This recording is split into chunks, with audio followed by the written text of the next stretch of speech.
Hey guys, welcome to Elevate Your Craft. This is Kaz, and this is episode number 3, which came about happenstance. I just ran into my guest out of nowhere on an evening out, and was fortunate enough to have him here today. It's Marinko, and we'll have a lot to talk about, but welcome. Thank you very much for being here today. Yeah, no problem. Thanks for having me. Great, yeah, and by the way, that was a great gig, too, out at A Rise Above.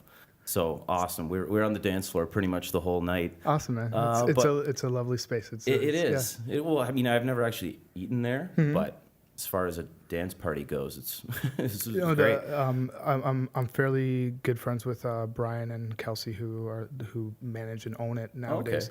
Okay. And it's just like a really kind of warm community feeling inside of there. Mm-hmm. They've got a ton of like good support from people in town, and then their monthly dance parties are just such a brilliant idea. Like just to get outside of that kind of a bar sort of atmosphere and to have a nice warm groovy dance party is really a special thing, I think. Yeah, the people were great, the atmosphere was great, and like cool. I said, the gig was awesome as well. Lots to talk about today. We'll talk about art in general, a bit about music, and really kind of anything. And one thing you notice, since we really haven't talked much in the past until now, one thing I definitely noticed about you is you're very passionate about art, and in many forms. Totally. So why don't you kind of let us know what you're doing currently, and then we'll get into kind of how it started for you. Sure. So what I'm doing currently, I generalize my practice as I'm an artist and a DJ. I started doing artwork basically through music and through DJing. In my high school years, I was a big collector of music.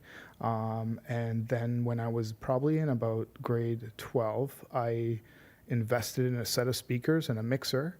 And at that time, kind of turntables were falling out of fashion, and CDs were sort of the format that was accepted for DJing.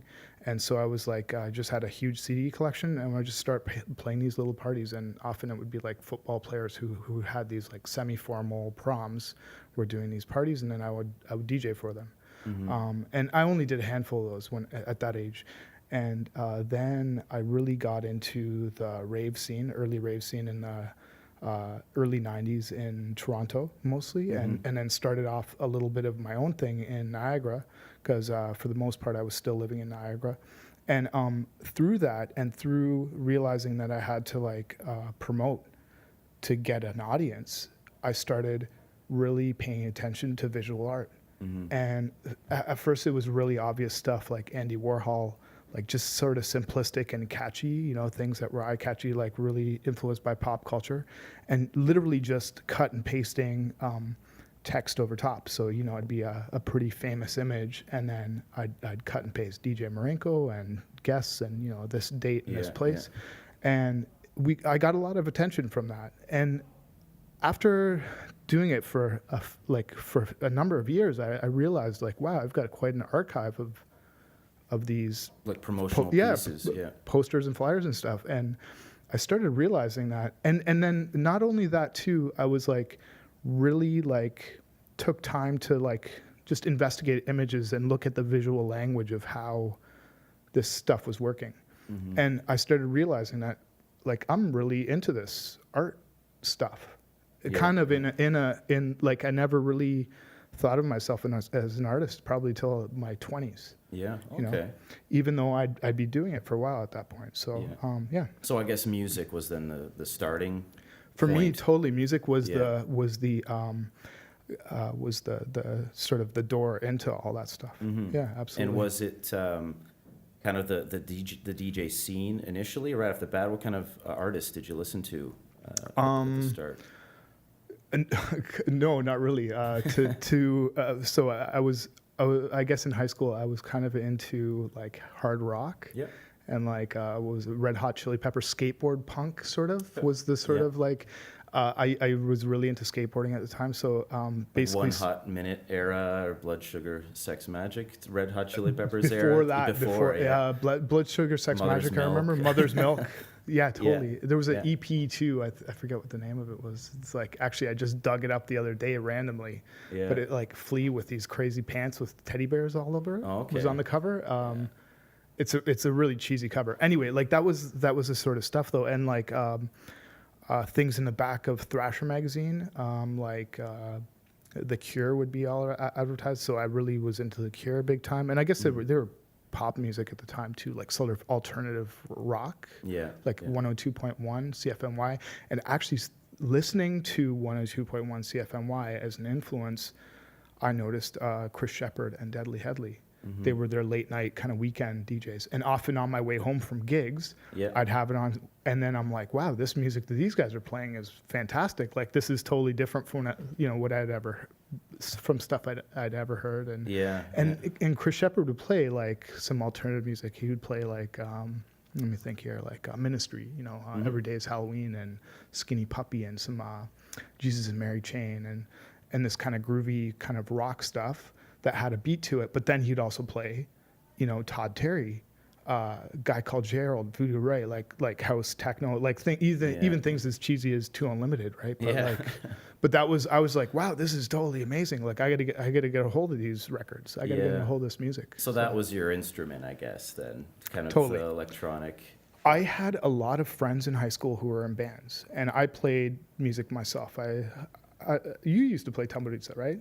Yeah, a bit. Yeah. Yep, So yep. I'm a Croatian kid. My mom signed me up for tamburica, right? Yeah, and me and too. like, and so like I definitely knew how to play music. But one of my big frustrations that I noticed from a lot of my friends in bands were like to get 5 people or 4 people, whatever, in the same headspace, working towards a common goal. Very difficult. Showing up on whatever, like Friday night or whatever, Sunday morning, whatever day it is that your band practices on, was just such a grind. And I had so many friends that were in these quote unquote bands that never did anything because they couldn't even agree on something as simple as a name.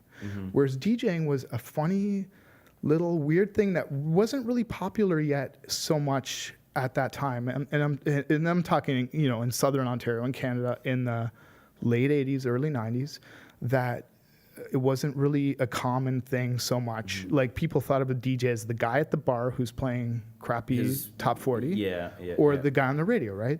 And I don't even know where I kind of came up with it, but part of the attraction for me was the fact that here was something that I could do that was creative and interesting, and I didn't need anybody else. You can do it on your Exactly. own. Yeah, I think that's something that really attracts me to it as well. Is you have control. You don't need to rely on anyone else at all. And that said, some of the greatest successes I've had with DJing were when I connected with other like-minded DJs. I had a club night in St. Catharines for years where it was a partnership. I was sort of the main guy just because I connected the whole thing, but there was a guy, Brandon Rose, another guy, Al Caballero, and a handful of other people. There's a guy, Trevor Schmall, who's still DJing and stuff. And anyway, the synergy of all those personalities and people and putting forth all that effort together was way better than I could have ever done it myself. Yeah. But that said, we were all sort of independent DJs coming together to make this thing happen. You have your own unique style. You're your own DJ, but totally. You kind of wrap your heads together. And everybody's to come up with promoting new it ideas. together, and everybody's putting, everybody's out there with flyers and inviting their group of friends. And so it made it a lot more special and a lot better than if it was just me trying to run around. Convincing people to come out. Well, what is it like being a DJ? I know this is something I've always been curious about, and you'll hear a lot of people say, it's just some guy turning knobs. It's just some guy playing off his iPod. And like anything, there are DJs who aren't so good, but there are excellent DJs. What's that distinction? I mean, what are you doing on stage or when you're performing? There is such a massive spectrum there, like you sort of touched on, and there are so many things that are central to DJing that people don't really understand. That said, at its heart, you are there to entertain people with pre-recorded music for the most part, right? Now that line gets blurred, especially nowadays, because people are quote unquote producing live, also quote unquote on stage. And there are so many different types of technology that you can introduce into the mix. But ultimately what you're doing is you're entertaining people with pre-recorded music. And there's such a wide variety of ways to do that, that it's really sort of everything from scratching and putting things together like that, to like smoothly beat matching things, to playing like anything from top 40 and rock and new country to like techno and house and whatever, to noise, like to literally noise music. That it's really hard to characterize. And it's that's where I think central to what a DJ does is promotion, and to get people interested in and buzzing about what it is that you do, right? And that's, I think it's overlooked by so many young people who are in this industry or in this hobby, if you will. And that is such a central thing, though, that you're not entertaining anybody if there's 3 people on your dance floor. You know, and if there's nobody at the place where you're playing, nobody cares. And I hate to say it, and like, you may as well be playing in your basement. Why are you playing for a crappy bar that's paying you, you know, in $20 worth of drinks, when you could be honing your craft and thinking of a bigger picture of what it is that you're doing? And that's. Would you say the creative side is more in how you promote the event and your brand, your image? Like, you're not actually creating music and then using it in the set, or are you? Is it always pre-recorded music, or? It's yes and no, right? So I mean, there are so many ways to do this, right? It's like there's a software that I use called Tractor DJ, Native Instruments Tractor, and they have something called Remix Decks. So what you're doing is you're beforehand in your preparation is you're isolating loops and bits and pieces of songs, or you can actually buy pre-recorded. They're called remix sets. And so they have all these things. They're sort of like stripped down versions of these songs. And then you can actually mix in your bass drum, your kick drum, your snares, bass lines, lead lines, whatever, on the fly as you're playing. Like, I don't want you to give you the impression that DJs aren't creative when they're performing. That's totally not true. There's so many ways to be creative nowadays as a DJ. However, I really, really think it's central that you need to, like, a big part of being creative in front of a crowd is having a crowd. Of course. and it's a very overlooked part of what it is that we do. And then the other thing is, I really look for interesting opportunities to play. Like, it's so many young DJs think of, like, you're DJing, you're playing music at a bar or a club. There are community events everywhere. There are wineries, there are restaurants, there are shopping malls, stores that have music, like, and that, like, think of watching a movie, a really awesome movie, and that music's gone from that flick, and you know, you still have the beautiful cinematography and the dialogue, but there's no music, and there's a totally different emotional level at it, that when you add that music, it hits. And the same thing is for pretty much any environment, right? You can really, really add so much to an environment and make it really memorable and really stand out with the right music, right? And so, like, so what it is I'm doing is I'm really an observer and reflecting what's trying to be, like, I'm trying to, like, take in that environment that I step into, and I'm trying to, you know, spit it back out at the space, so that because you're not going to play the same thing, you know, if you do play a club versus, you know, in a store or at a certain event. Absolutely. I'll give you a really good example, actually. This is on New Year's Eve, just this last New Year's Eve. I played at a upscale hotel, boutique hotel in Niagara Falls, in their restaurant. And so they had me come in at 9 o'clock, and then I was there for the countdown until 2 o'clock or whatever. And I get there at 9 o'clock, and people are still sitting down to dinner. Like we have a room full of people that are basically eating their dinner, and they have soft dinner jazz on, satellite radio probably. And I set up quite quickly, and the manager's a little bit like, oh, just let's hold off. I'm like, well, there's no need to hold off. I was like, I can give you this exact thing that you're listening to right now, but I can give it to you like live off the floor, and it's not going to be satellite radio, and it's going to be at a tasteful volume. I realize that people are sitting, like, I'm not going to come in and start dropping like dance floor hits when it's like you're eating. Exactly. And I kicked it off with Thinking About Tomorrow by it's old acid jazz from 92 or 93, and it's just like totally fit in with the music that was playing, and we faded out the satellite radio, and I took it over, and I was some Blue Note stuff and like other things that were just like, and before you know it, like we twisted that into some deep beats, like some nice chill stuff. So you had these people all of a sudden sticking around after their dinner to stay and have a couple drinks rather than taking off to their rooms or whatever. And then before you know it, you got a dance floor going after like an hour and a half, right? But just that, like, I think that the guy who hired me was like pleasantly surprised, like, wow, this guy gets it, that there's this is not just about superimposing some loud music, whatever it is that I decide is like, this is about taking in what this environment needs to have and like, basically like adding to it, adding taking to your atmosphere. Audience into consideration. Absolutely. Too. Yeah. So it almost seems like kind of telling a story with the music. It's not just playing, whatever for the sake of playing it. You're really taking in the environment, the people that are there, and working with it. And I think that's part of the creativity as well. Now, for you particularly, when you're performing or even writing or doing anything creatively, do you have a process? Do things just come sporadically? How does it work for you? For me, it's absolutely a very distinct process of mixing and matching.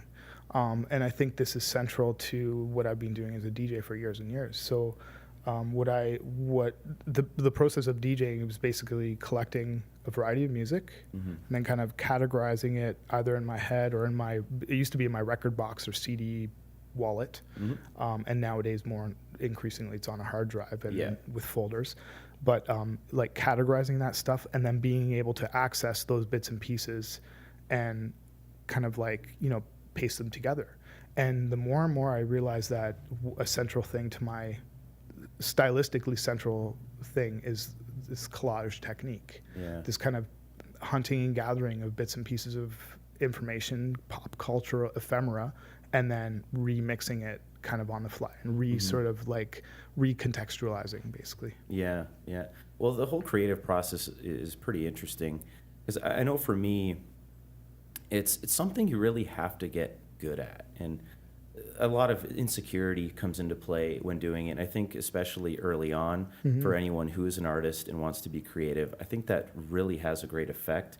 Where you're like, this sucks, or I can't do this, or and then you go out one night, you have a couple drinks, you come back, and all of a sudden you have all this music because you're not worried about that anymore. You're kind of accepting what's coming out of you, right? And totally. It's something you get, I think you have to get better at and more accepting of. So with that process and what you've experienced, is there anything that you can kind of offer for new people, for new artists that really kind of want to express themselves but might be hesitant or afraid to really make it public or even acknowledge it to themselves? Sure. There are two books that I read. One is called The Creative Spirit. I came across it. It's an educational book. It's sort of geared towards teachers who are going to teach young children for the most part. But it's enlightening in the fact that it's like gives you a wide spectrum of activities and games, quote unquote, that you can play to spark your own creativity. And then the other book was a book called In Search of Genius, which they basically like interviewed probably I think 40 or 50 different big thinkers of the time. And I think this was released in the 60s or 70s, this book. And some of the people like Dali's in there, for instance, and some poets and stuff. And a big central theme in this book, In Search of Genius, is that these people work. This isn't like you just pull it out of your butt and like it's magically famous and you're like an artist and people are paying you millions for your stuff.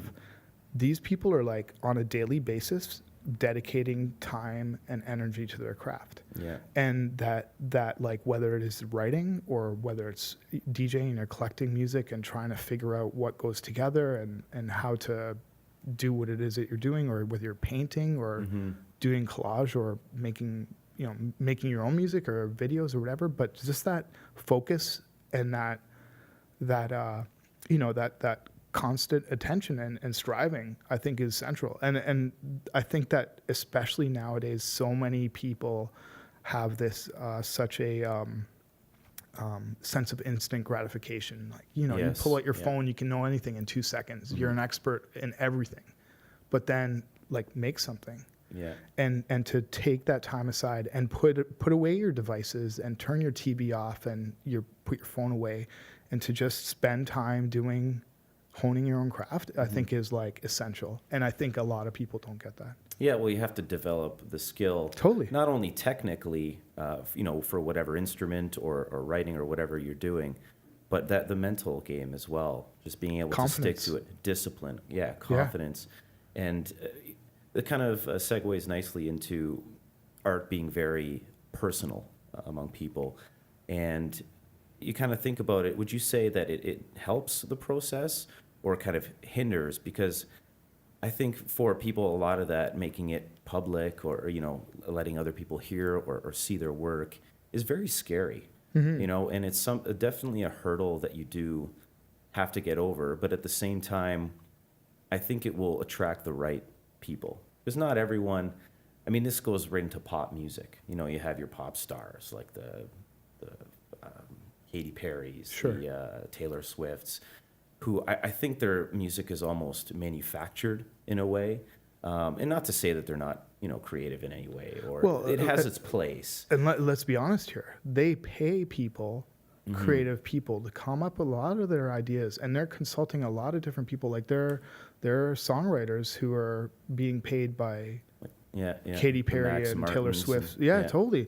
Who so they're this idea that you're absolutely right. There's definitely a sense of manufacture, but when you're on that level, you need to you're dedicating your resources, which those people have money, right? So you're hiring other people to work for you to make this stuff happen, right? Yeah. And I think that was a big lesson for me, at least a few years ago, that I never had a ton of support from my parents for what I was doing. Like, they just didn't get it. They're like, oh, this DJing thing is just like, whatever. Just, it's a phase.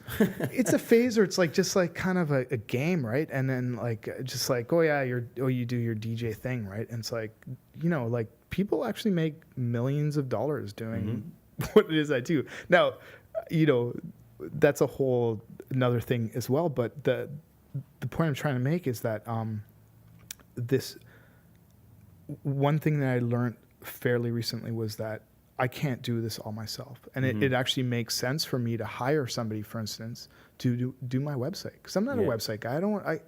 I can't sit out in front of the computer. It's going to take me a year to make a crappy website. Yeah. Whereas for, some sum of money, I can hire somebody who's like a total professional, and they're going to do a fantastic job for me. And like, I mean, I don't know how soon you're going to post this, but if you look at my website now, it's pretty bad. Like, I did it myself. Yeah. And I just kind of hired somebody to do that for me recently. And I'm like, it's been such a weight off my shoulders. And I'm like, wow, this person's going to make me look a lot better than I could ever make myself look. Exactly. Yeah, it's prioritizing, right? It's taking your strengths and then acknowledging that, you know what, that's not my strength. Totally. Why not find someone who it is? So a few years ago, I hired a photographer, this woman, Lauren Dorothy Garbutt. She's a fantastic music photographer, actually, but she does weddings and stuff like that. And I knew her through the Niagara Artist Center. And honestly, for a really reasonable fee, she made me look like $1 million and convey to people in 1 second, in one glimpse, what it is that I do. Instead of like I could write 5 paragraphs, it couldn't do the same. and I've gotten so much press off of this image and so much good attention that it was like, I can't even, like, it was worth 10 times the amount of money. You know what I mean? But like, and it's, you know, it's not, it's just about recognizing that, like you say, that other people can make you, can elevate your craft a lot more than you can do yourself a lot of time. And it might only be something that you see when it actually happens, kind of that pleasant surprise. Like, oh my God. Yeah. I had no idea. But when you really think about it, it's great because you're empowering someone else. You know, it's true. You're helping them do what they do well, and by, you know, them helping you, you're also making them look good, you know, showcasing their work in whatever they do. So in connecting with people and networking, how did that work for you, especially at the beginning? Because I think that's something that could benefit a lot of artists, especially at the beginning, is connecting with the right people.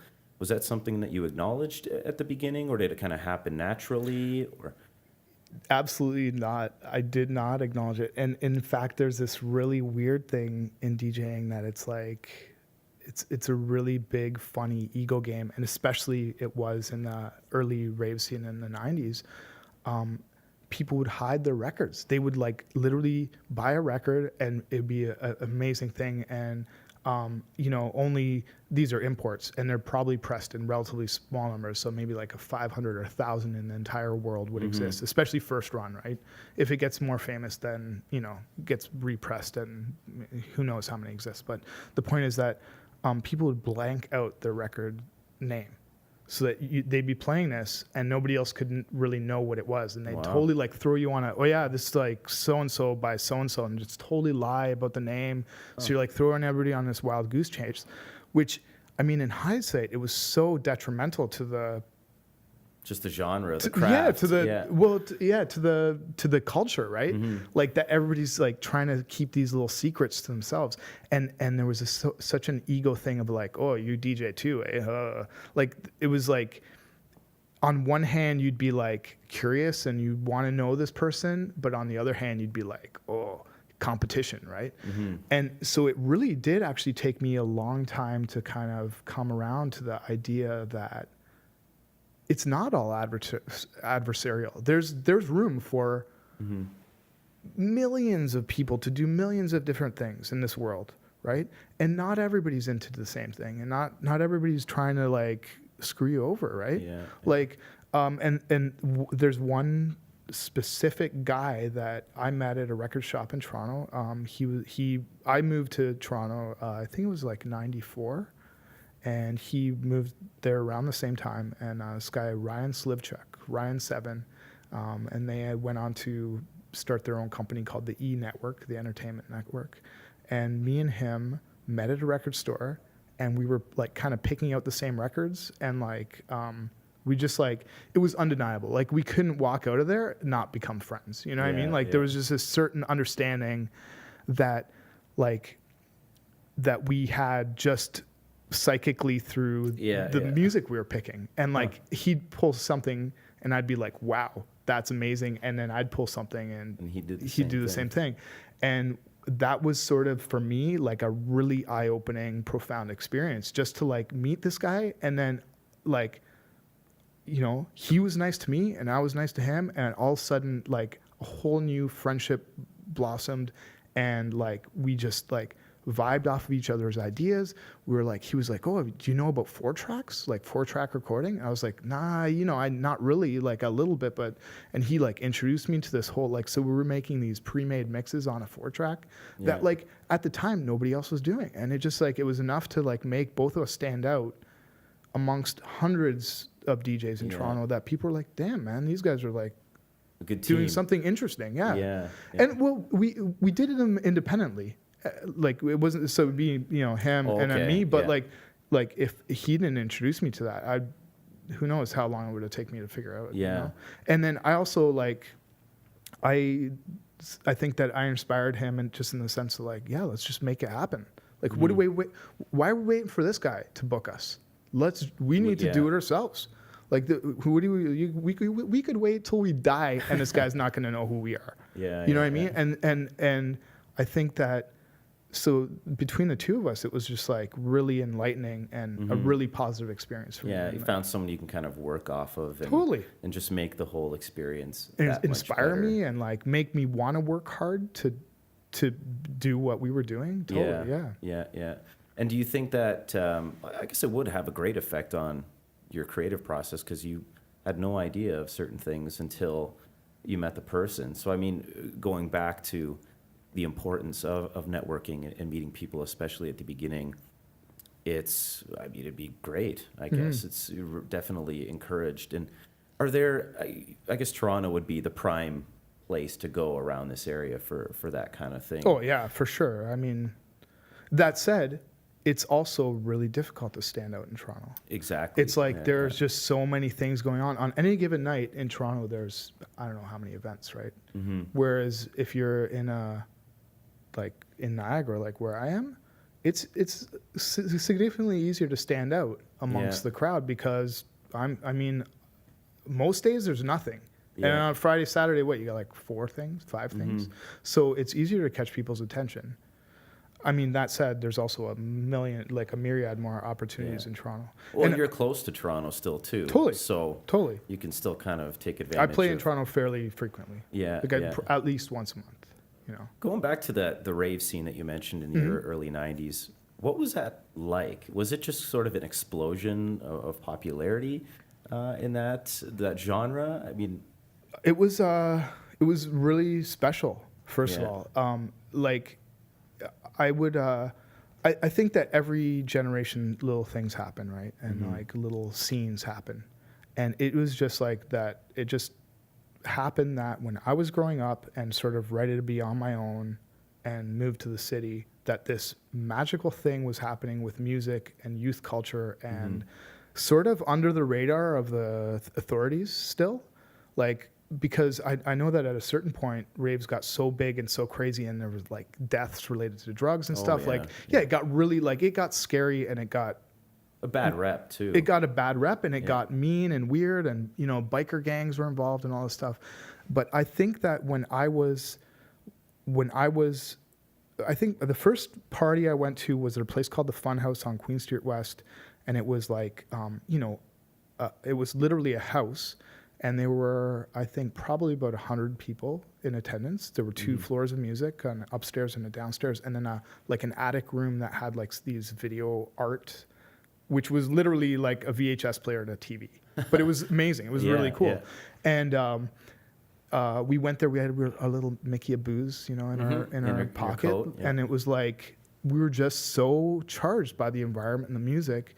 And the meeting new people and meeting interesting other people from from the city. Like for me, that was like enlightening just to be wow, I'm like, these are cool Toronto people, I'm like, wow, this is amazing. Right. And it was awesome. And there was a very big community sort of and roots vibe to it.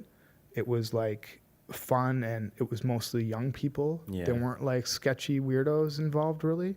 And then with increasing popularity and you feel like you're part of something. Totally everyone, you build rapport with people very easily because they have similar interests, similar tastes in music. You might be going for the same type of thing. Totally. Now, and you're trying to meet the girls or whatever. Like it's like a whole, it was a community, right? It was and it was fairly tight knit and fairly small at that point.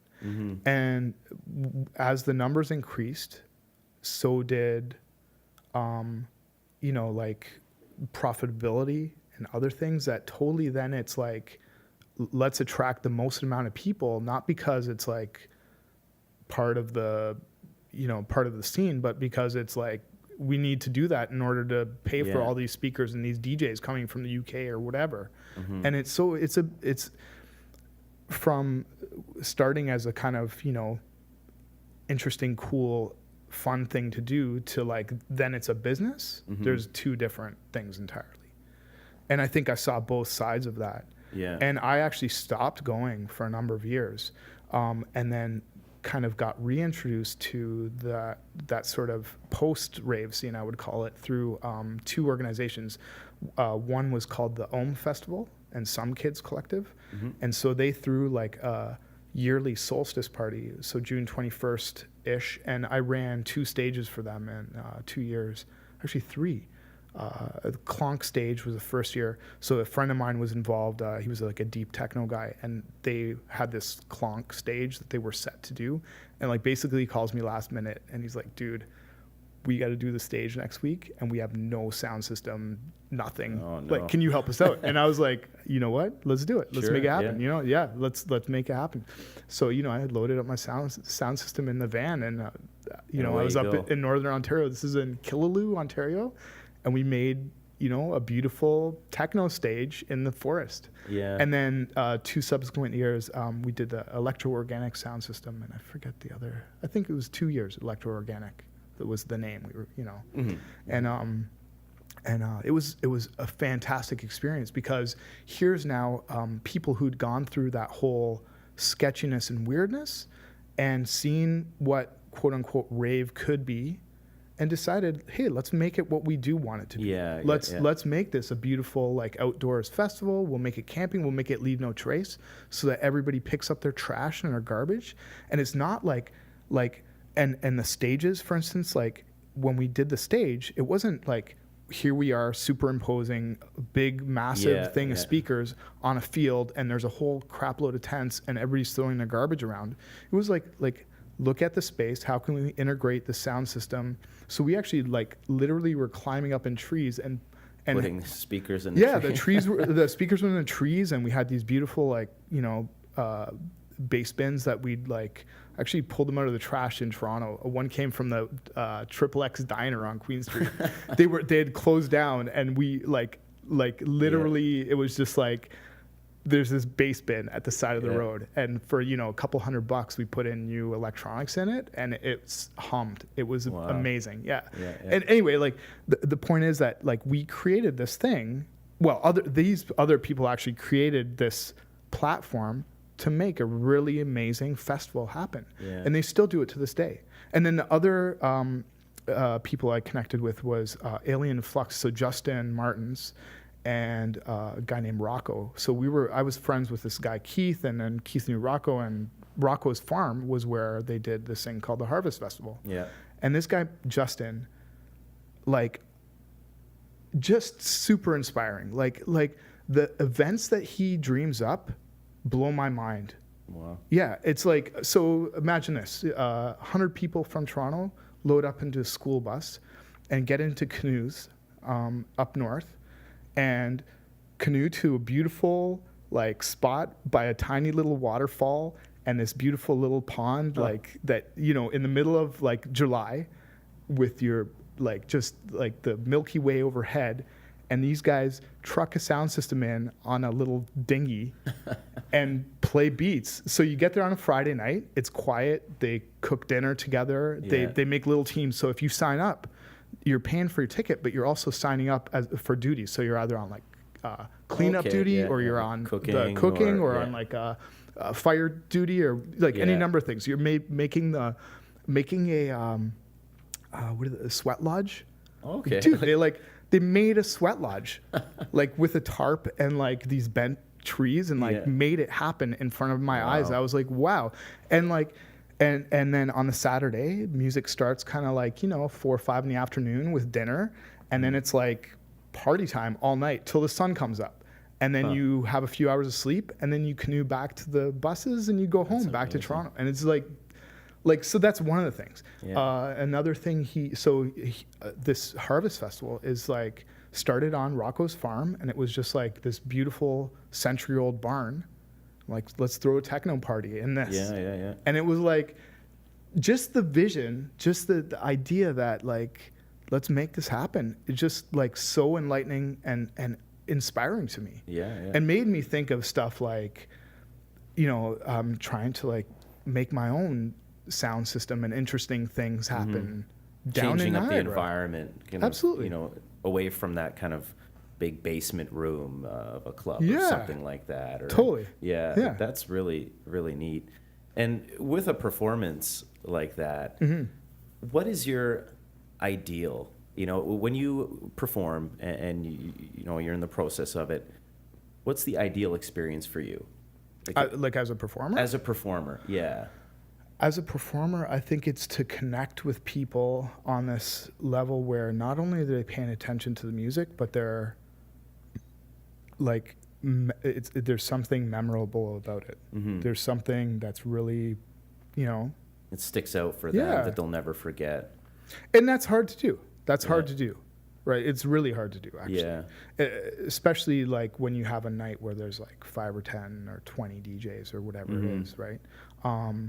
And multiple rooms or whatever, right? That's to true, really do something that stands out is pretty difficult, right? Yeah. And it's also, there's this fine line, right, between doing something that stands out and making a spectacle of yourself. Mm-hmm. Like it's easy to make it cheesy, right?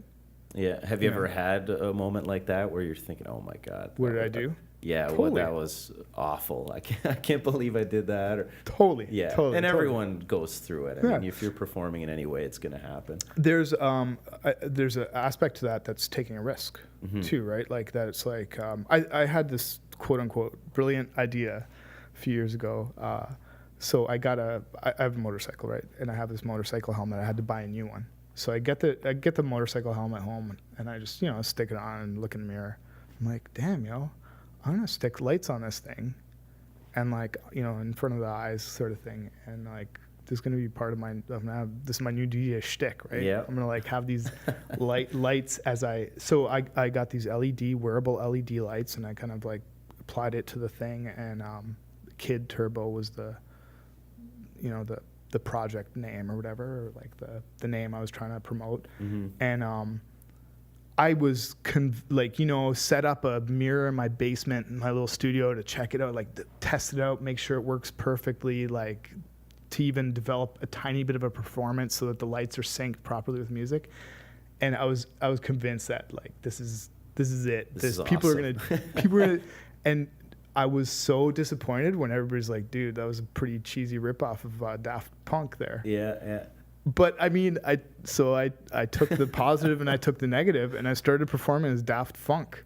Oh, okay. So I was like, yeah, you think it's cheesy? You think it's Daft Punk? Well, maybe Kid Turbo's not happening, but yeah, and I actually, it was like, so now that said, Daft Funk was to a totally different crowd I was doing it for, and I also performed in line with that as Deadhouse, which was I made a Deadmau5 head. Yeah. I played the tunes that he plays, and we did it to college and university students, and that kind of crowd. And it was, I made sure that it was sort of distinct from the stuff that I do in my other things. But and like we were talking earlier, it was like about developing an audience and about capturing that top 40. They can probably relate to Deadmau5, so you're kind of sharing that with them, but then at the same time maybe putting your own spin on it. No, it was I was just total straight up. funny thing, Deadmau5 used to come. Joel Zimmerman used to come to our club night in St. Catharines. Just like he was a young dude at the time, and that was the techno thing in Niagara, right? So he would just come. His name was nobody. Like, I didn't even really know who he was or whatever, but that's pretty how wild. It happens. Yeah, totally. Going back to when we're talking about kind of the rave scene in the early 90s and kind of went through that transition of the bad rep and all that kind of thing to now, how has it changed? Like what would, if you were to kind of look now versus then, what would you say changed? How have you changed along with it or evolved, if that's a better word? Okay. So first thing is what I do now is pretty distinctly not related to the rave scene at all, really. Like, and the main thing that's happened is popularity and money. Yeah. Like, once upon a time, I was signed to a small label in Finland called Mono Records. My good friend Kari Ojanen had this small label, and we connected through the internet, and we started, basically like same idea as like me and Ryan. We just like vibed right away, and we decided. I actually brought him to Canada first. I brought him to. He slept in my parents' basement, and I set him up with gigs in St. Catharines, Niagara Falls, Buffalo, Hamilton, Toronto, Kitchener, Waterloo. We had a good friend who had a night there. London, Ontario, down as far as Detroit, up as far as Montreal, I think. Anyway, and then I did the same thing in his neighborhood. His neighborhood's like Helsinki, St. Petersburg, Russia, Stockholm, Estonia. Yeah. Like, so same idea, like Northern Germany, right? It's like, so we had this thing going back and forth, and it was great. But then there was a certain point after doing this for about 4 or 5 years where it went from you could phone up your buddy in Kitchener who had his club night and be like, hey, so-and-so is going to be here 2 months from now. Can we set a date and be down? And to the point that all these little sort of ma and pa kind of like rootsy, you know, a kid doing it, techno nights had dried up, partially due to the bad publicity around raves and also partially due to the, like, just wasn't new anymore, right? It wasn't like new and interesting, but all of a sudden it jumped from being like these little guys touring here and there all over Europe and North America to like now you have basically like a slightly larger club in each one of these cities where they get like fairly big name DJs. Yeah. And so this kind of more pop sound of dance music and quote unquote EDM and stuff started to basically supplant all these more kind of like community driven little things. And for me, that was actually a really profound time. So I'm like late 20s at that time ish. How old was I? Yeah, probably something like that. And all of a sudden I'm having this like literally existential crisis. Like I no longer have a club night because it's done. Nobody's interested anymore. Like, you know, you can't, where it used to be like up to 300-400 people a week, it was down to like, you know, 30 people. Wow. And you just don't have like, it just starts looking sad, right? It's hard to be motivated. It's totally hard to be motivated. It's like, then also in Niagara, at least at that time, there were all these like sketchy after hours clubs that opened. There was like 3 or 4 of them. One in like, kind of between Welland and Niagara Falls, I forget the name. Then there was like Vinyl, which was in the basement, like super sketchy, right? Like literally bikers involved, weird, you know, jack dudes at the door, like. Yeah, just overall. Yeah, another one was called 15 James Street. And all of a sudden, so I went from having like a great thing going on to like nothing. And we also had at a time too, this is ridiculous, like the timing was just horrible. We had, Kari in Finland had pressed a record in, I think in Czech Republic through this pressing plant. He got the test presses, so you got like 20 copies or something, 25 copies.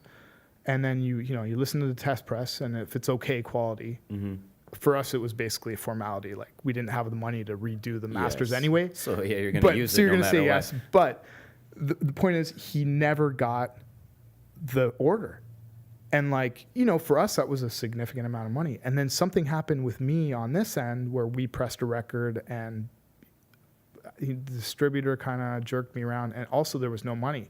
So all of a sudden, like, there's no money. Like there's no, and not only is there no money, but the money that I saved and like, you know, painstakingly worked for is done. Like it's gone. And it's not enough. It was like less than $5,000, right? On both ends. I think it was like maybe $5,000 on Kari's end and like $3,500 on mine. And, you know, so you talk to a couple friends who know a little bit about finances, and they're like, dude, chalk it up as a loss, because by the time you hire a lawyer, it's not worth it. It's really not worth it. You're never going to see that money. And your time too. Totally. And like, like the extras. Anyway, so all this kind of happened at the same time. And then we were actually at that time too, I had a like fair amount of gigs in Buffalo and Rochester and New York State. Like I'd say probably twice a month I was playing in the States. And all of a sudden, September 11th, 2001 happens. And you're not going over the border anymore. They're like, you're done, you know, like they're asking you crazy questions. Why you have these records. Like before it was like, just go over, no problem. Dude, I live in St. Catharines. I'm going over to this party. No, why you have records in your trunk? Whatever. I have them there in my trunk. There. I DJ sometimes. Nobody asked anything, right? Like it was just like, all of a sudden it's like, nope. work permits, Yeah. like So that dries up now too. Dude, it was a rough time for me. And I'm like, what now? Like literally what now? I'm like, like late 20s and I have to reinvent what I do. And to the point that I even was like, maybe it's done. Maybe DJing is done. Maybe DJing is something that I do in my basement that, it's a hobby and I kind of hang out and like a couple times a month bust out the records. Yeah. To relive the glory days. Yeah. But it's like when you're passionate about something, you figure out ways. You figure out ways to make it happen. And so I was all of a sudden I was like, well, what else can I do? Like what other avenues can I explore? Mm-hmm. And that was everything from doing turntables tutorial, where I was like taking my turntables and mixer into a classroom and teaching young people about DJing. Oh, wow. Yeah, like just being like, here, this is what you're doing when you're DJing. But you want to find a way to incorporate it into your life, no matter how. Totally. Right? Yeah. Because I like it. I'm into it. Like I'm genuinely like it gets me going. Like you know what I mean? And I, not to mention anyway, I'm really into it. I love doing it. Right. So, and then I started thinking about, well, I used to be into this noise music. Like I connected with these people in Saskatoon and went there to do this like Digidome conference where we were like exploring vinyl records as a creative medium, as like an artistic, like obsolete, weird thing that you could play with and make new creations out of, but not house and techno.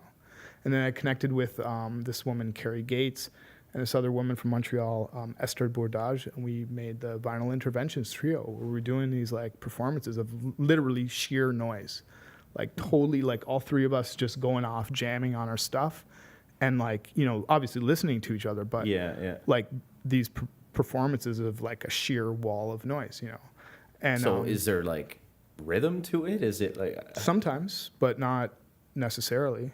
Okay. The recordings do exist of the Vinyl Interventions Trio. We were interviewed and featured in Music Works magazine a number of years ago. They did, and so we have a track on their CD. And I'm sure if you Google Vinyl Interventions Trio, you'll find some MP3s floating around. But similar to the music of Martin Chatrot. Okay. Although this is a French-Canadian guy who's like, experimental turntablist. But like, so all of a sudden I'm like, what else can I do? What else can I do? And like, just looking for different, and this is the thing, not waiting for somebody to like come and ask me, hey, do you want to do this? I'm going to make it happen. Like, I'm going to like, you'll go wherever you need to go. Absolutely. Talk to whoever you need to talk to. And like all this time, right, that I've been doing like all through the 90s and the 2000s and whatever, like I had full-time work. So like this is like you go to work, then you like hang out at home for a few hours, like thinking up crazy things like what can I do? And then spend time to make it happen, and then stay out till like whatever on the night that you have to make it happen, and then get up for work the next day. It's like, but if you want to make it happen, you gotta do it. Yeah. And like, I mean, the tail end of that is like now, I just had a kid 2.5 years ago.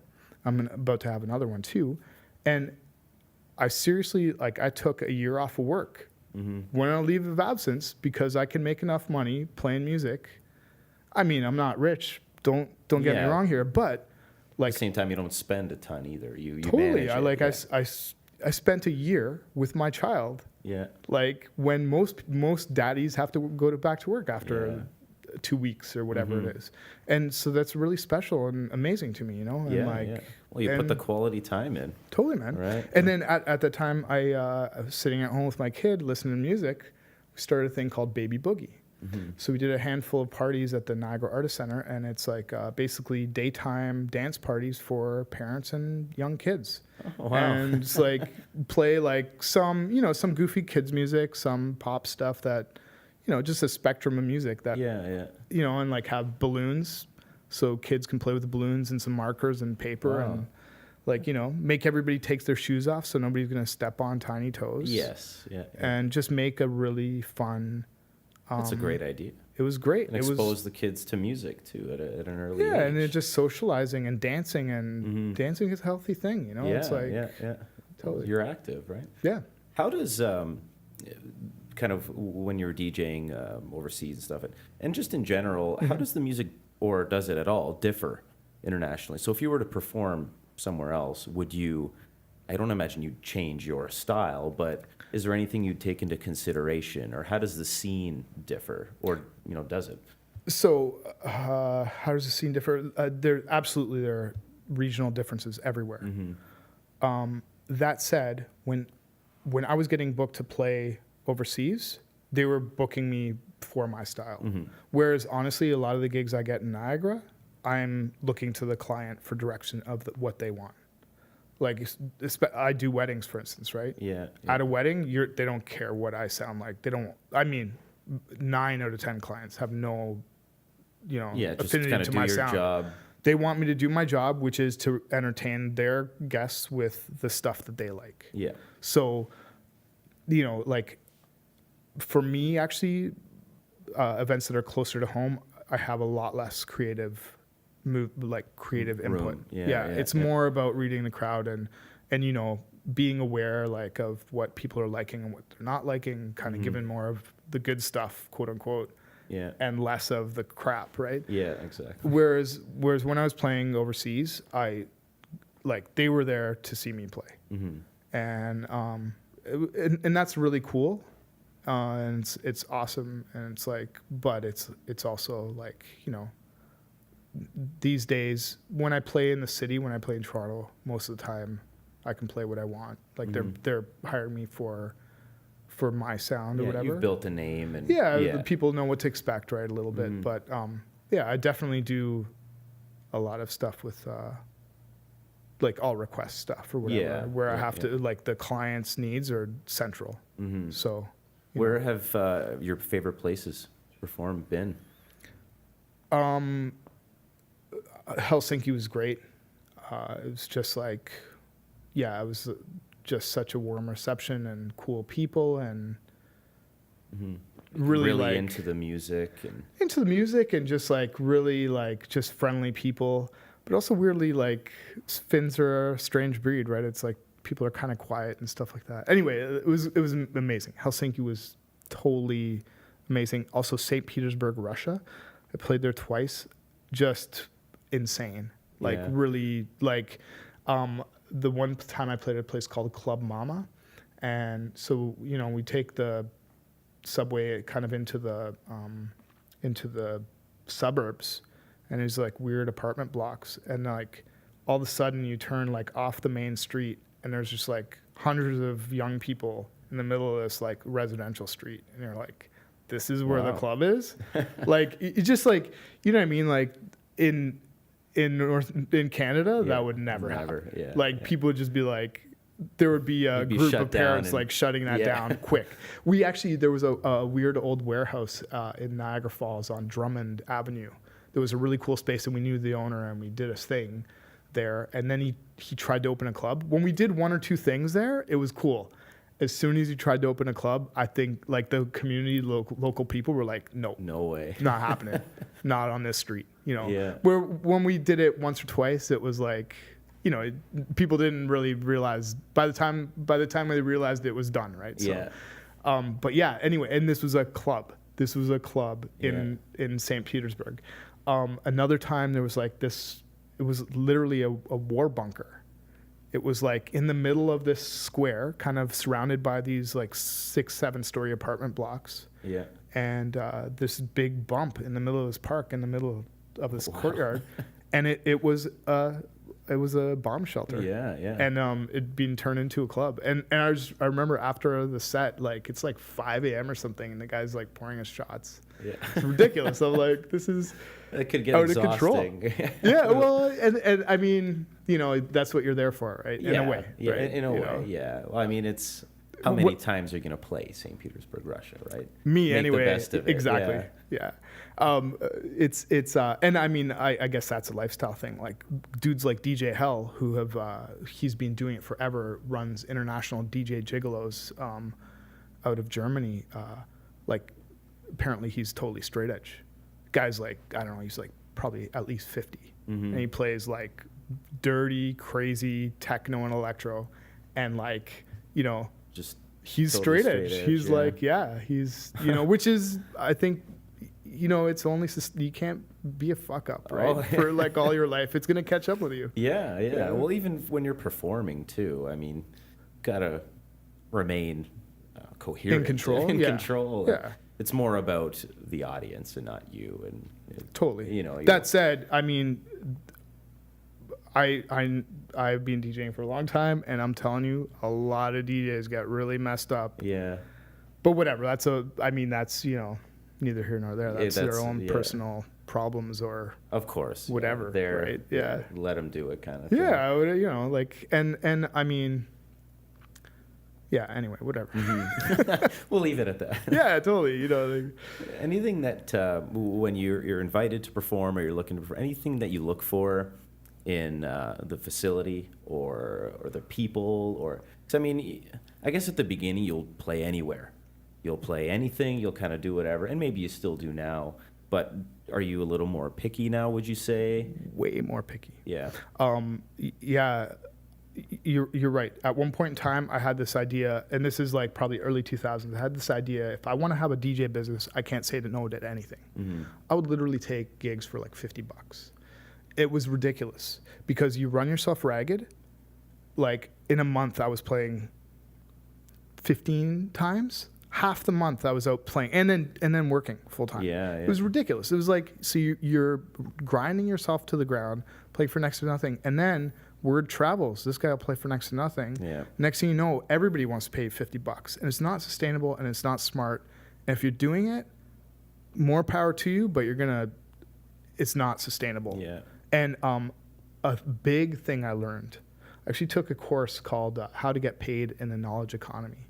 This guy, Jesse Hirsch from Toronto. He's like a technology guy, and he designed this course for people who want to basically create their own dream job.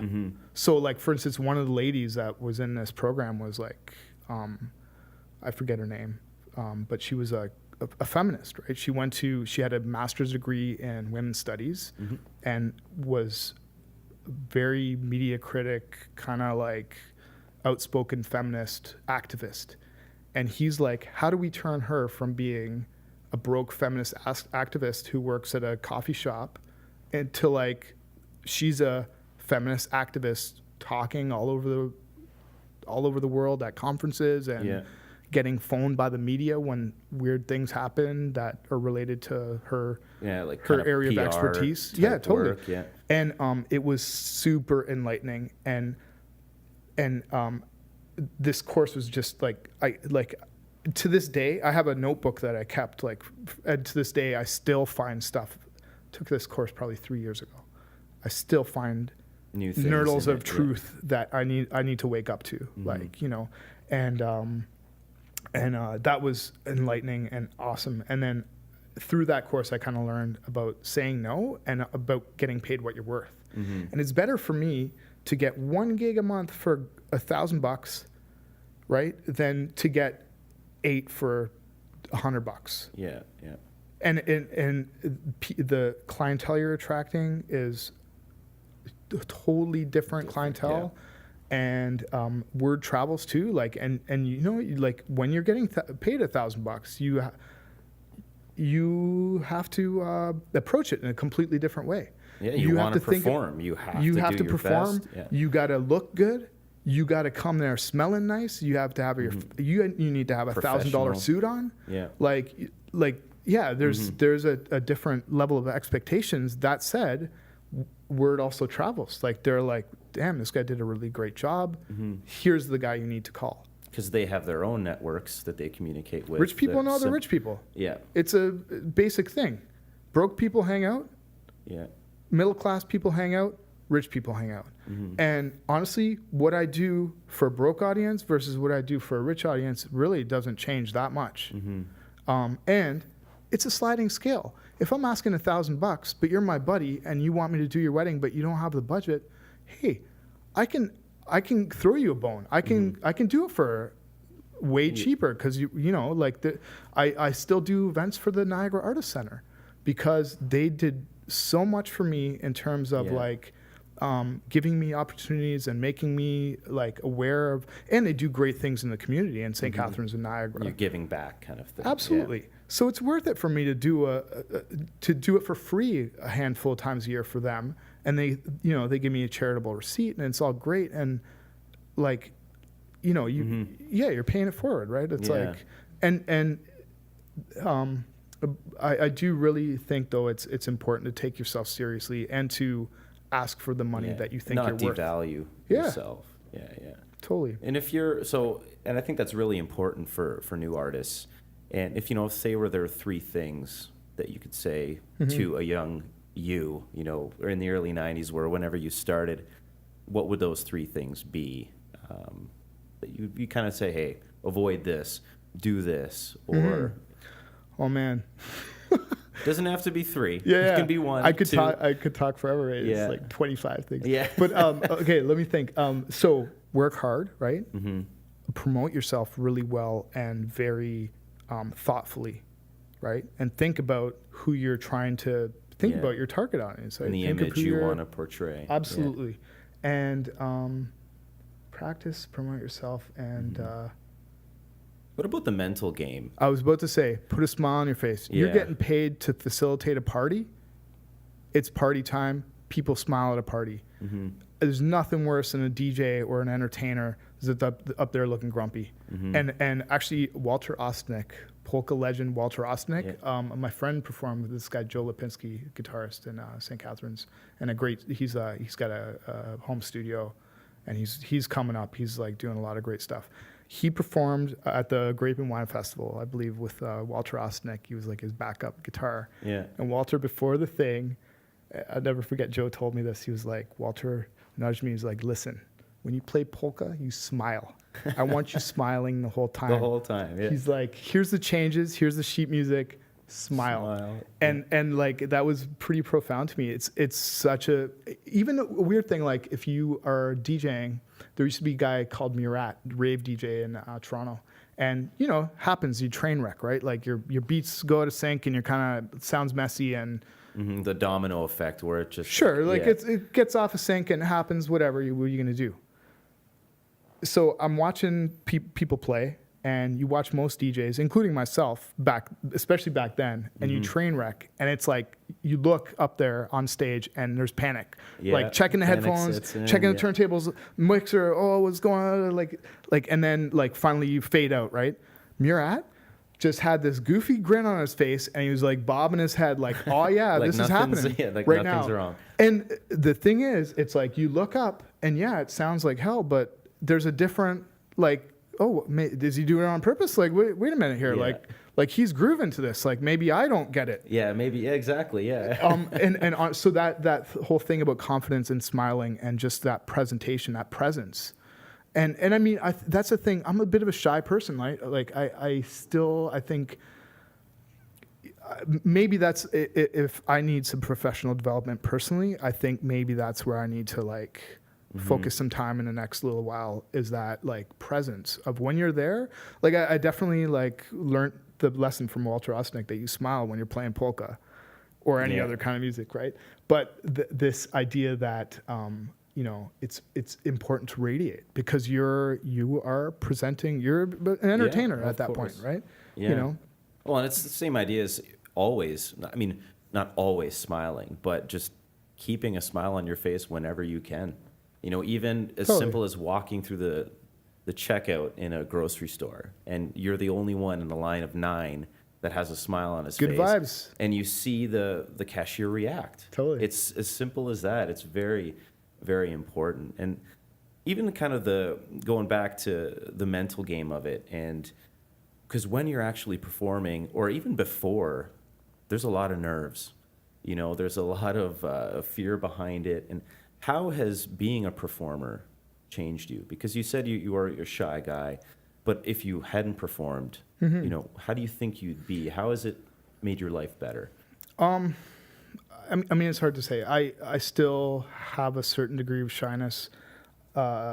in my, everyday life. That said, like I do try to, I think that the mental affects your physical well-being and your emotions so much. And a simple thing, like you were saying, to smile when you're floating through life, doing your thing. Yeah. I mean, adversity happens, things happen, and you could be grumpy when you get a flat tire, or you could just wait for CA with a smile on your face, or whatever it is, right? Exactly. So, I mean, I think that is really important, and that's something that I definitely like. Just to have optimism is an important thing. In terms of performing, I think there's a bit of a switch that occurs to me in my own personality, that when I'm on stage, I kind of like, oh yeah, okay, it's time to, go time a little bit, right? Like, and there are definitely nerves beforehand. Like, you walk into a room and there's like 500 people expecting you to like, definitely, it's intimidating a little bit. That said, usually it's usually before you even put on a note or a beat of music that's the most stressful time, that anticipation. And then as soon as it's like you flow into it and people are enjoying it, and it's fine. It's like, so it's a mental thing, right? It's like, I think that, I think that. Yeah. Just kind of one more thing. I know there's a couple things you wanted to mention as well. But when you're performing or creative, what type of equipment do you use, or software? Sure. So first of all, those are just the tools. Mm-hmm. And the more and more, as I've gotten older and been doing this for a longer and longer time, I realize that it really is incidental. It doesn't matter. And if you know what you're doing, you can entertain people with music without beat matching and mixing and scratching and all this kind of stuff pretty much as effectively as you can without doing that. Like, with knowing those skills. Yeah. So it's really a matter of preference. That said, I still totally have an affinity for 12-inch records or vinyl records and Technics 1200s. One of my favorite mixers, in fact, the mixer that I use kind of for my art practice related to DJing, the one that I use for like my live dub of Richie Hawtin's Concept, is the PMC 17A by Vestax, which a lot of people look at that mixer and they're like, totally obsolete piece of garbage, right? Yeah. But I love it. It's just a certain, preference for me. Yeah, it just works for you. And I've modified mine to have like dials instead of faders, like, little things you can do to make it your own, right? Mm-hmm. And that's part of it too, right? That's part of why it's special to me. Yeah. And, I'm sure the noise floor on it's horrible and whatever, but it does what I need to do, and it's fun to use, and it looks distinct, right? I've like made it my own. So, yes. I lately, for a lot of gigs, I use Native Instruments Tractor, and I use the X1 and the Z1. So it's like the transport control shuttle and then the mixer. Mm-hmm. And it's just because it's easy. And then for a lot of sort of stuff, I will also use, I have Pioneer CDJ 400s. And I use also either Tractor control vinyl or control CDs to control the MP3s. I do like that interface to have the turntable kind of, or CDJs that spin and have a platter. It's just what I'm used to, right? Yeah. Again, it's one of those weird things like the newest version of Tractor and their Control S8 does not have, people are, that's obsolete. You don't need platters anymore. It's just all mouse clicks and stuff. But to me, it's, I don't know, it's not the same, right? Yeah. But it's incidental, right? It doesn't really matter so much. It's what you're used to. It's what you like. Totally. Your preference. Yeah. I mean, in a funny way, I would love to still be able to just play vinyl all the time, but it's just not practical, right? To like, first of all, you can't, a lot of things aren't coming out on vinyl. Yeah. It's actually, I think it's coming back now. There's a huge resurgence of vinyl being sold and people pressing on vinyl and stuff.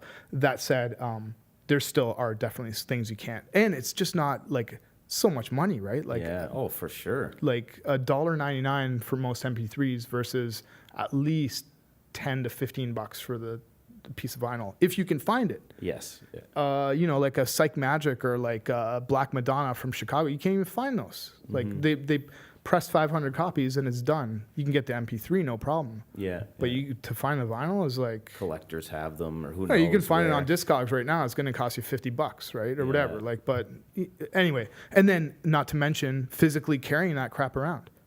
Yeah, that's huge. I'm getting old, man. My back, my back can't handle it. Yeah. But yeah, there's and it depends on the gig too, right? Like, so sometimes it's liberating to walk in with a laptop and a little controller and a backpack. Other times, the client expects a little bit of presentation, right? Yeah. And there's also, I gotta say, like, especially when people are paying you serious money to show up with a laptop and you look like you're surfing the internet. Not really ideal. cutting it in the same way. Like, I mean, yeah, sure, you can do that gig. What I'm doing with the CDJs is not that different than what I'm doing with the laptop, but it looks to the people who are paying you like a world of difference. You know, talking about fine dining, for instance, there's presentation. Absolutely. It's huge. Presentation. It's totally. a huge factor. Yeah. Absolutely. I know there's a couple things you wanted to mention as well, or promote.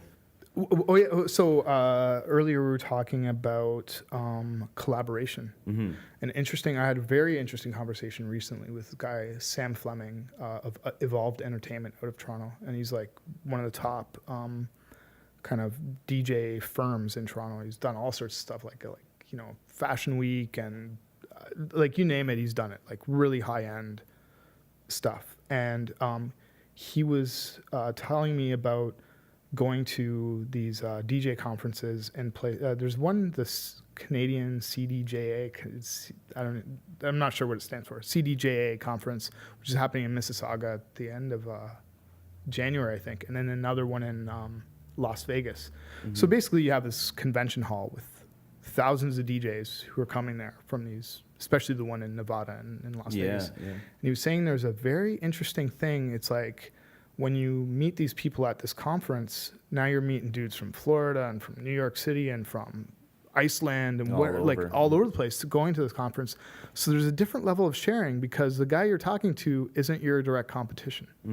The guy in Iceland is not going to take your wedding gig. Market, yeah. Exactly. So so this is a thing that I'm definitely going to try to go to this coming January. It's just like to meet some like-minded people and to have this exchange. And also what I'm trying to do is expand my business. Like last year I had to say no to a good handful of gigs, right? And so what I'm going to try to do for this summer actually, and I have one double booking already, is just hire a couple of really with it young dudes who get about playing a variety of music for a variety of people and looking good when you're doing it and like have some confidence and really are into the craft and do a good job and try to mix it up and keep it fresh and interesting. Anyway, I'm going to try to hire at least one or two guys this summer for stuff that I can't do. And have them represented by my business, if you will. And I guess the other thing really that I'm super excited about for this summer is I'm working on the first solar-powered sound system in Canada. Wow. Yeah, Niagara solar-powered sound system. So far, Kurt from Liberty Bicycles in St. Catharines and Linus Bicycles are interested to be sponsors. Well, we'll see what flashes out, but Kurt's the super cool dude, and we've done work, like I've DJ'd for his block parties before.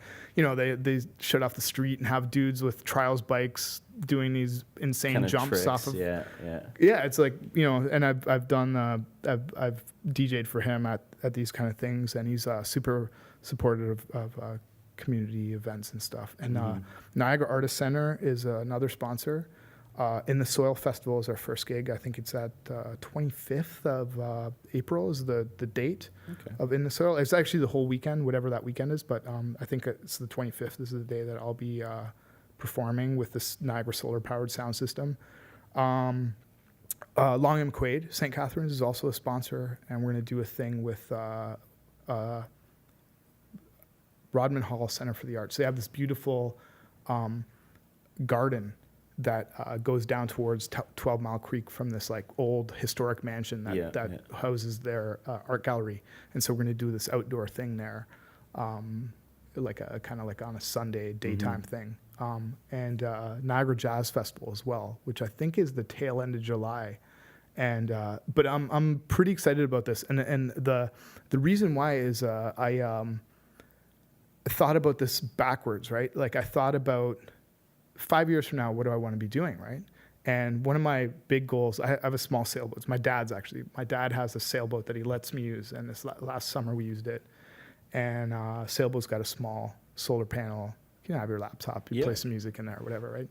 And so I started thinking about like 5 years from now, especially when I have 2 little kids running around, it'd be great to have a houseboat at a marina every summer and to expand this idea of solar power. So, you know, to have like a houseboat with a big array of solar panels. And we had our boat at Toronto Island Marina. And a big shout out to them too. I think they're going to have me out to DJ again this coming summer. We do a yacht rock thing. It's just kind of like smooth. Yeah, you know yacht rock, right? Like smooth sort of 70s, early 80s jazz influenced smooth rock, right? Yeah. So anyway, so the goal is to buy a houseboat at some point, probably a total wreck, and to make like a tiny home, kind of like a vacation cottage to have at a marina with solar power and stuff. That's a really cool idea. And so I reverse engineered that idea to like, first of all, I need to learn about solar power because I know nothing about it. I did know nothing about it up until recently. And I was like, well, why not? Why not have this? And then the other part about this is this idea of like up until now, I've done all this stuff kind of like, you know, you want to start a DJ business, you go and buy speakers and you start advertising yourself and you buy the equipment. But this idea that there's people out there who are willing to invest in good ideas. Yeah, definitely. And I just put it out there. I just like literally was like, hey, I'm going to do this summer. I know you got a business.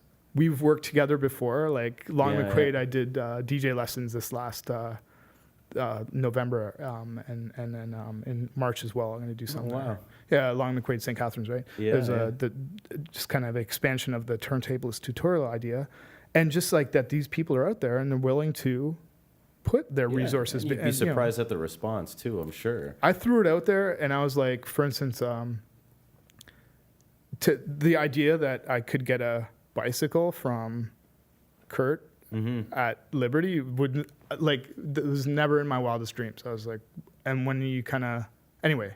Yeah. It's just like, good things can happen, you know. It's like if you lay the groundwork. Yeah, and you'll find the right people that are just as enthusiastic. And you might not, and you know if you don't, you're passionate that's about not it, a big you'll deal. find a way. You know, it's not a big deal if you don't. But if you don't ask, nobody's asking you for the most part. Exactly. So. One final question for you is, if you know of any resources that people can learn about DJing, or you know, how did you learn, or was it all kind of self-taught? Is there any websites or anything at all that people can? Totally, there are a ton of websites and stuff. DJ Tech Tools is a big one. Dubspot out in New York City. And the funny thing is too, nowadays, like DJing and production there's a much more crossover and stuff like that. But yeah, I learned, I had a mentor. I had just this dude I went to high school with, Slavik Aksamit, and he had a brother, Arek.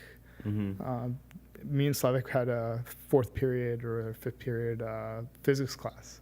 And after school, we would go hang out at his house and whatever, watch TV, maybe do our homework, whatever. And Arek, his brother, had turntables and was a DJ.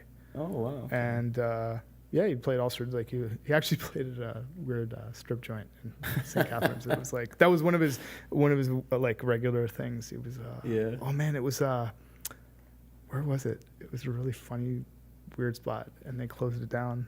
In St. Catharines, or? Yeah, Carlton Street, like Carlton and Lake.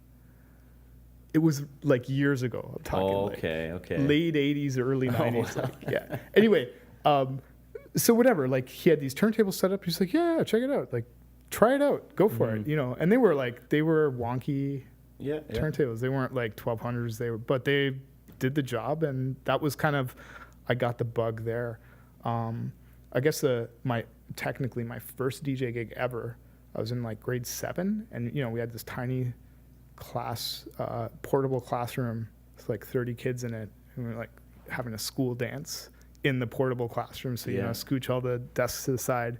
And it was me and this other guy, basically taped Casey Kasem's top 40 and like, you know, paused out all the commercials and the talking.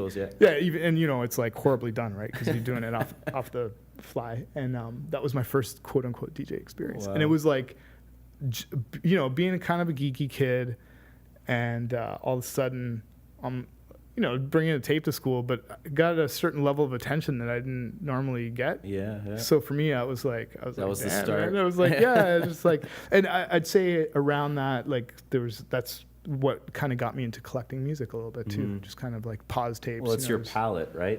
Yeah. It's what you pull from and work with. But it was a formative experience for me. It was like, I mean, it was a ghetto blaster with a tape that I made the day before or whatever, a few days before. Yeah. But that kind of got me into it.